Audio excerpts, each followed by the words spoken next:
तो सबसे बड़ा एंड मेन क्वेश्चन अभी तुम्हारे दिमाग के अंदर चल रहा होगा कि कैसा है सैमसंग गैलेक्सी A35, क्योंकि YouTube के ऊपर सैमसंग A35 के काफी कम रिव्यूज अवेलेबल है। तो अगर तुम सीधा ही इस फोन को खरीदने के बारे में सोच रहे हो तो शायद से तुम एक गलत फोन चूज कर लोगे एंड फ्यूचर के अंदर तुम्हें बहुत बड़ी बड़ी प्रॉब्लम शायद से फेस करनी पड़ सकती है। तो अगर तुम इस फोन को खरीदने के बारे में सोच रहे हो तो इस वीडियो को जरूर से देखना, क्योंकि इस फोन के अंदर मैंने बहुत बड़ी बड़ी प्रॉब्लम्स ढूंढ के निकाली है। तो सबसे पहले हम जानते हैं कि क्या इसके बिल्ड लुक एंड डिजाइन के अंदर हमें कुछ कमियां देखने को मिलती है। तो सैमसंग गैलेक्सी A36 के फ्रंट एंड बैक में आपको गोरिल्ला ग्लास 50 प्लस का प्रोटेक्शन देखने को मिलता है। इसकी फ्रेम्स आपको पॉलीकार्बोनेट देखने को मिलती है। अब यहाँ पर इसकी जो प्राइस है उस हिसाब से आपको यहाँ पर ड्यूरेबिलिटी काफी बढ़िया देखने को मिलती है एंड फ्रंट एंड बैक में जो गोरिल्ला ग्लास 50 प्लस का प्रोटेक्शन देखने को मिलता है उसकी मदद से अगर आप इसे हार्श एनवायरनमेंट के अंदर भी ले जाते हैं तो भी आपको कोई प्रॉब्लम नहीं आएगी। बट आपको ले जाना नहीं चाहिए, क्योंकि यहाँ पर आपको इसका जो डिजाइन देखने को मिलता है वो काफी आपको ग्लोसी सा देखने को मिलता है। यहाँ पर आपको फिंगरप्रिंट मैग्नेट देखने को मिलता है। अगर आप इसे थोड़े से हार्श एनवायरनमेंट के अंदर ले जाएंगे तो ये टूटेगा तो नहीं बट खराब बहुत ही ज्यादा हो जाएगा। इस चीज को आप कंप्लेंट मान भी नहीं सकते, क्योंकि आपके लिए मजबूती ज्यादा मैटर करती है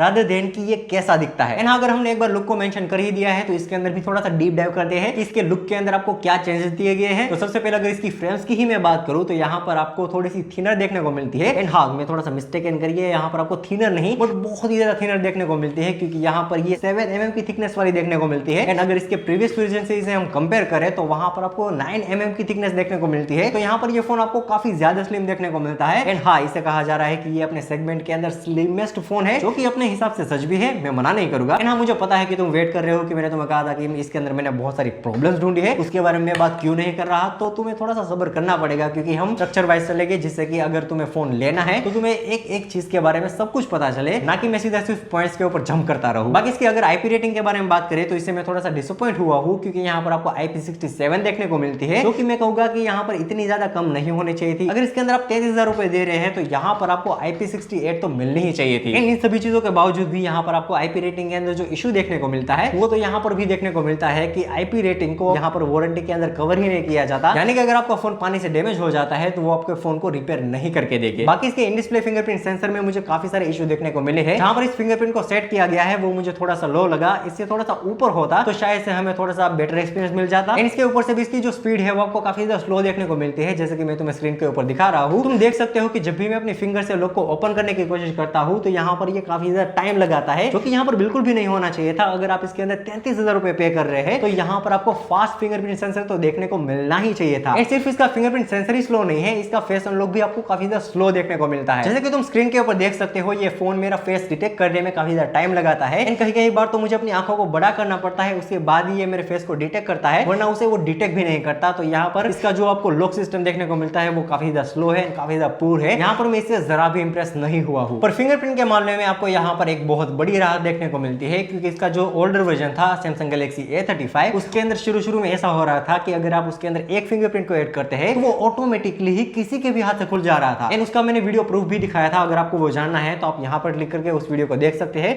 बट इस वीडियो के बाद इस वीडियो को पूरा देखना उसके बाद ही। बाकी यहाँ पर सैमसंग ने जादू कर दिया है इसकी डिस्प्ले के अंदर, क्योंकि यहाँ पर आपको डिस्प्ले बहुत ही ज्यादा बढ़िया देखने को मिलती है। सबसे पहले तो ये सुपर एमोलेड डिस्प्ले है, यहाँ पर 120 हर्ट्ज का रिफ्रेश रेट देखने को मिलता है, 1000 निट की आपको HBM ब्राइटनेस देखने को मिलती है। एंड जो सोर्स से मैं यहाँ पर इंफॉर्मेशन कलेक्ट कर रहा हूँ वहां पर इसकी हाईएस्ट ब्राइटनेस को मेंशन नहीं किया गया है, बट इसका जो हायर वर्जन है A56 उसके अंदर 1900 निट की पीक ब्राइटनेस है। तो हम ऐसा अंदाजा लगा सकते हैं कि शायद से इसके अंदर भी आपको सेम टू सेम ही ब्राइटनेस देखने को मिलती होगी। बाकी ये 6.6 इंचेस की डिस्प्ले है, जिसके अंदर कलर्स आपको बहुत ही बढ़िया देखने को मिलते हैं। एंड इसके अंदर आपको जो सैचुरेशन देखने को मिलता है, इसके अंदर आपको जो डायनेमिक रेंज देखने को मिलती है वो बहुत ही बढ़िया है। एंड ओवरऑल इसकी डिस्प्ले आपको बहुत ही बढ़िया देखने को मिलती है। इसके अंदर HDR का भी आपको सपोर्ट देखने को मिलता है, तो हाई रेजोल्यूशन के अंदर भी आप वीडियो वगैरह को कंज्यूम कर पाएंगे, उसके अंदर भी आपको कोई भी इशू देखने को नहीं मिलेगा। पर डिस्प्ले के अंदर आपको जो कलर्स वगैरह देखने को मिलते हैं, सैचुरेशन वगैरह देखने को मिलते हैं, वही सेम चीज आपको कैमरा के अंदर क्यों देखने को नहीं मिलती, क्योंकि इसके कैमरा इससे एकदम ही ऑपोजिट है। क्योंकि देखो यहाँ पर इसकी जो प्राइस रेंज है उसी सेम प्राइस रेंज के अंदर आपको Vivo V50 देखने को मिलता है, Realme 13 Pro Plus देखने को मिलता है, जिसके अंदर कैमराज में आपको कलर बूस्ट काफी ज्यादा बढ़िया देखने को मिलते हैं। बट वही सेम चीज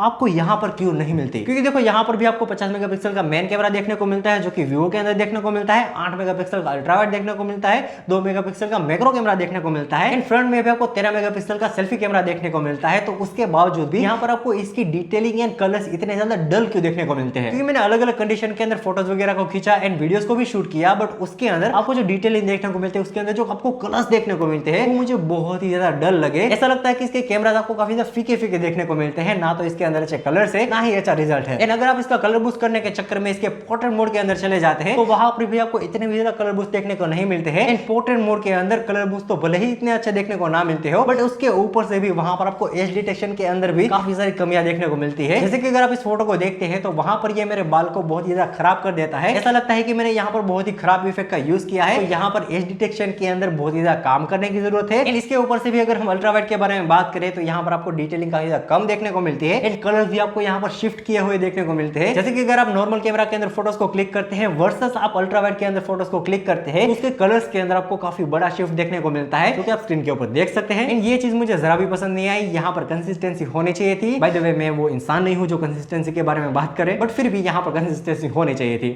कंसिस्टेंसी। बाकी हाँ, वीडियो के अंदर आपको 4K का सपोर्ट देखने को मिलता है। वहां पर मुझे इतना भी ज्यादा इशू नहीं आया। बस स्टेबलाइजेशन के अंदर आपको थोड़ा बहुत इशू आता है, जो कि आपको F56 के अंदर भी देखने को मिला था। अगर आप स्टेबल वीडियो मोड को ऑन करते हैं तो आपका कैमरा रिजल्ट को खो देता है। वहां पर रेजोल्यूशन के अंदर आपको काफी ज्यादा कमी देखने को मिलती है। तो ये चीज मुझे जरा भी पसंद नहीं है यहाँ पर भी। बट ओवरऑल अगर मैं कैमरा के बारे में बात करूँ तो ये कैमरा बुरे तो बिल्कुल भी नहीं है। अगर तुम सोच रहे हो कि इसके कैमराज आपको बहुत ही बुरे देखने को मिलते हैं तो ये तुम्हारे दिमाग के अंदर इसे फिट करने की जरा भी जरूरत नहीं है। इसके कैमराज बुरे नहीं है, बट अभी का जो कंज्यूमर डिमांड कर रहा है कलर्स वगैरह के बारे में, डिटेलिंग वगैरह के बारे में, जो आपको Vivo की V series and X series provide करती है, वो चीज इसके अंदर आपको देखने को नहीं मिलती। वो चीज इसके अंदर आपको देखने को नहीं मिलती, जिसकी वजह से यहाँ पर एक बहुत बड़ा क्राउड सैमसंग से Vivo पर शिफ्ट हो जाएगा। बाकी अगर बात करें इस फोन के अंदर सबसे बड़ी कमी के बारे में, जो आता है इसका परफॉर्मेंस, क्योंकि जो A35 था उसके अंदर भी सबसे बड़ी प्रॉब्लम उसका परफॉर्मेंस था, क्योंकि उसका चिपसेट इतना ज्यादा वीक था एंड उसका जो थर्मल कूलिंग सिस्टम था, तो उसकी वजह से वहां पर आपको बहुत ही ज्यादा हीटिंग इशू भी देखने को मिल रहे थे एंड वो फोन हीट भी बहुत ज्यादा हो रहा था। तो क्या यहाँ पर भी आपको same to same heating issue देखने को मिलता है एंड क्या यहाँ पर भी आपको सेम टू सेम ही लैग देखने को मिलता है, उसके बारे में जानते हैं। तो यहाँ पर मैं बस इतना ही कहना चाहता हूँ कि हीटिंग इशू इसके अंदर रिड्यूस तो नहीं हुआ है, बट उल्टा यहाँ पर ये बहुत ही ज्यादा बढ़ गया है। अगर आप इसके अंदर 1.5 घंटा या फिर 2 घंटा गेमिंग करते हैं या फिर सिर्फ 1 ही घंटा गेमिंग करते हैं तो यहाँ पर ये बहुत ही ज्यादा हीट हो जाएगा। जितना हीटिंग इशू आपको सैमसंग A35 के अंदर देखने को मिला था, यहाँ पर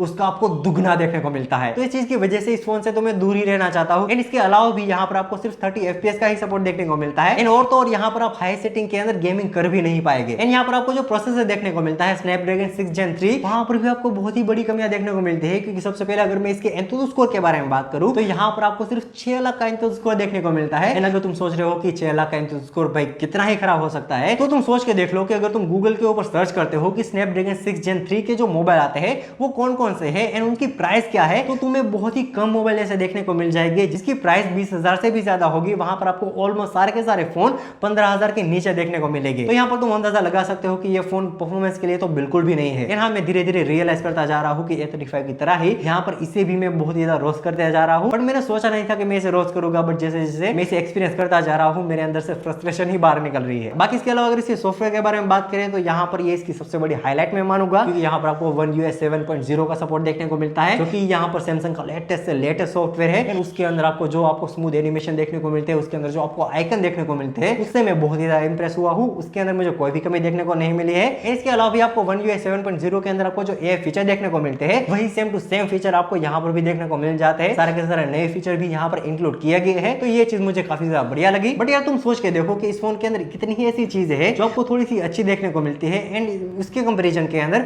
आपको बुरी चीजें कितनी ज्यादा देखने को मिलती है। तो उस हिसाब से अगर इस फोन के बारे में मैं सोचने जाऊँ तो ये फोन मेरे लिए बेरेबल भी नहीं है। इस फोन को मैं जरा भी बाय नहीं करूंगा। बाकी आपके क्या थॉट्स है इस फोन के बारे में? क्या आप मेरी बातों से एग्री करते हैं? अगर आप मेरी बातों से एग्री करते हैं तो आप मुझे कमेंट सेक्शन के अंदर बता सकते हैं, वीडियो को लाइक कर सकते हैं, चैनल को सब्सक्राइब कर सकते हैं। एंड अगर आप मेरी बातों से एग्री नहीं करते हैं तो आप वो भी बता सकते हैं। बाकी मैं मिलता हूं तुम्हें एक और अमेजिंग वीडियो के अंदर। तब तक के लिए जय हिंद, जय भारत।